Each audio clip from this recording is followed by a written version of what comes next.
Our second chapter for environmental science is what's called environmental systems. This opening image is an image of Mono Lake in California.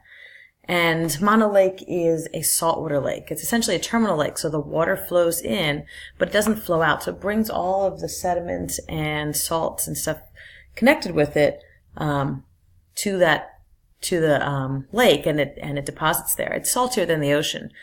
Because it's salty, it supports a brine shrimp, and migrating birds use this as an important stop in their migration to stop and eat these brine shrimp. Los Angeles redirected this water away, and because they were inputting less fresh water, or the water that was coming in, it caused the remaining water to become too salty. The concentration was too high to support the shrimp, and therefore it wasn't able to support the birds. So birds stopped migrating there. It also exposed land bridges because the water levels were so low. And then coyotes came and preyed on the resident birds that lived there. In 1994, due to lots of litigation that was primarily funded by the National Audubon Society, they won the case and they forced less water to be diverted. And as of 2009, Mono Lake is starting to recover. In order to handle this, diverting less water into this lake, Los Angeles residents had to adhere to a certain level of modifications they had to make. They had to install low-flow shower heads, low-flow toilets, and convert grass lawns, which take a lot of water to keep alive in sort of the arid area of Los Angeles, to more native shrubs. So when we're looking at the Earth as a system, there's a lot of ways to define these systems. It depends on who you are, what you look at, and what you are studying.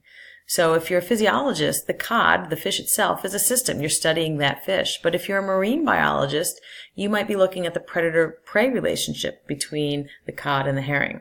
If you're an oceanographer, your system might consist of the ocean, the currents, the effects, how that affects fish populations.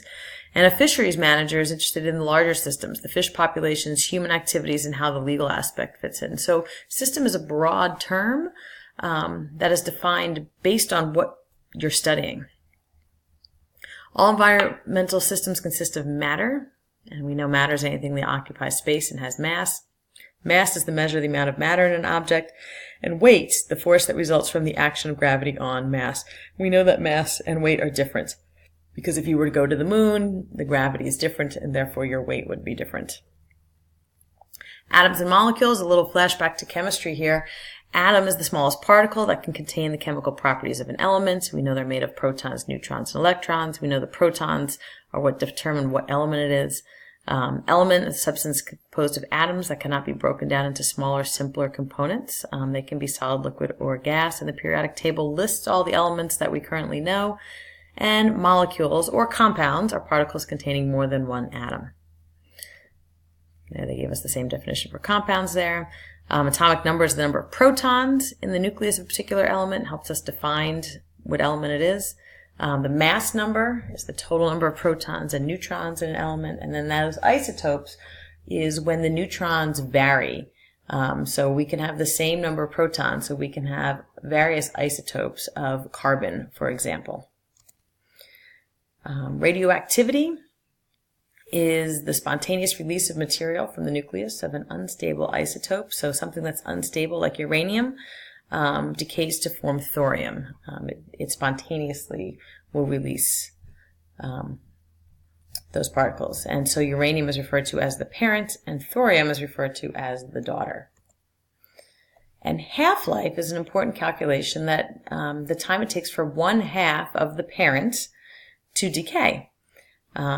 And some elements, when they undergo this decay, emit harmful radiation. We typically correspond radioactivity with something that is harmful or dangerous. If we know how long it takes for half of it to decompose, we can do calculations to determine how long that substance will be dangerous. Chemical bonds, we learned this in chemistry, so we have a couple different types. We focused on covalent bonds, where electrons are shared. So this is showing a methane molecule with carbons and hydrogen sharing electrons, forming that nice tetrahedral shape over here. And then we have ionic bonds. Those were the ones that transferred. So our covalent bonds were elements on the same side of the periodic table. Those are our nonmetals that are bonding. Ionic bonds are opposite sides of the periodic table where we're transferring those electrons. We typically refer to things that form ionic bonds as salts. And one becomes positive and one becomes negative. So you'll have your cations that are your metals. You'll have your anions, which are your nonmetals. And this is just showing you sodium and chlorine.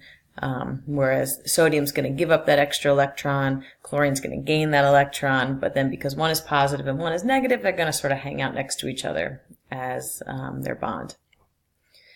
The most important bond, probably from an environmental science standpoint, is hydrogen bonds. So in biology and environmental science, we focus a lot on these hydrogen bonds. They're not, we don't put as much effort into them in chemistry because we look mostly at our ionic and covalent things. But hydrogen bonds are these weak chemical bonds that form when hydrogen atoms that are covalently bonded to one another are attracted to another atom on another molecule. Water is a polar molecule. Water is so important to environmental science. Water is so important to so many things in life. And one side is more positive and the other side is more negative. So if we take a look at a picture, we have these shared electrons, and these hydrogens become a little bit positive, even though they're sharing, which means the oxygen is a little bit negative. These hydrogen bonds that we're referring to are weak, but still significant. So this positive hydrogen will weakly be attracted to this negative oxygen. And the same is true for this positive hydrogen. They're reacted, and these guys are weakly attracted, and these guys are weakly attracted. And this accounts for all of the important things that water can do that makes it possible for us to have life. Some of these properties that are due to hydrogen bonding is surface tension, okay? That cohesion of water molecules where water is attracted to itself, and then capillary action where water is attracted to other things. So the reason this water strider can stand on top of the water is because of the cohesion of the water, so that it's, it forms that surface tension. Other properties of water, boiling and freezing. It has a nice narrow range. So we're looking at 0 degrees Celsius for freezing, 100 degrees Celsius for boiling. It's a really important temperature range for us to live in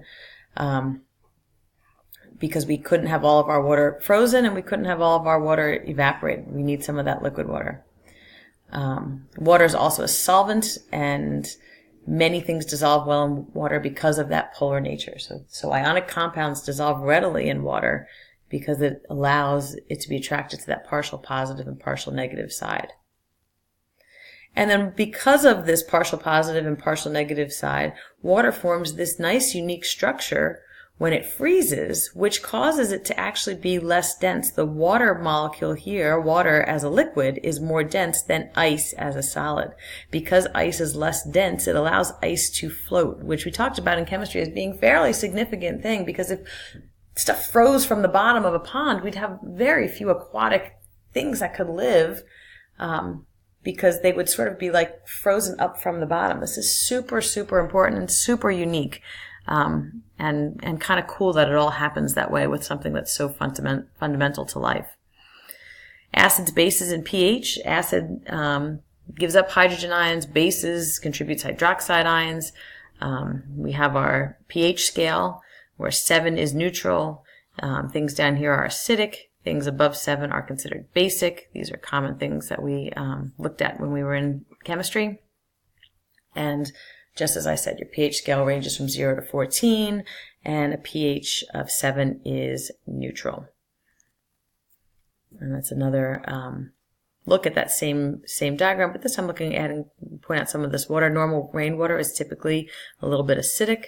The highest pH known to support life here. Seawater is typically a little basic, and pure water we define as neutral. Chemical reactions and the conservation of matter. Chemical reactions occur when atoms separate from the molecules they are part of and they recombine. Matter cannot be created or destroyed. It can only change form.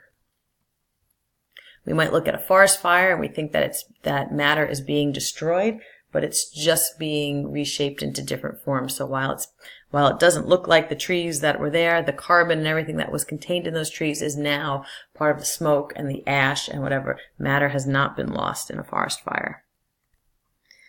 Biological molecules in cells. If we have inorganic compounds, they're compounds that do not contain carbon or if they do contain carbon, but they're only bound to elements other than hydrogen. So we can have CO2, which is not organic, then organic compounds we know have those carbon-carbon-carbon-hydrogen bonds.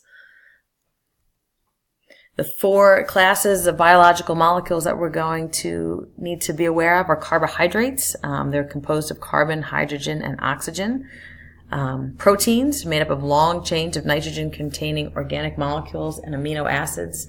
We have our nucleic acids, which are organic compounds found in all living cells. And lipids, which do not mix well with water, such as fats and waxes and steroids. Our carbohydrates are going to be our sugars and used for quick energy. And our proteins are made of amino acids and used for structural support, energy storage, internal transport, and defense. And then, obviously, nucleic acids are our genetic material. Cells are the small structural and functional component of organisms. We have single cell things like bacteria and some algae. Then we have tons and tons of multicellular organisms. And these are just some images of single cellular and multicellular organisms. And that is a good review of, really quick, all that you learned in biology and all that you learned in chemistry. Real quick overview in terms of things that we need to just be familiar with and be able to refer back to.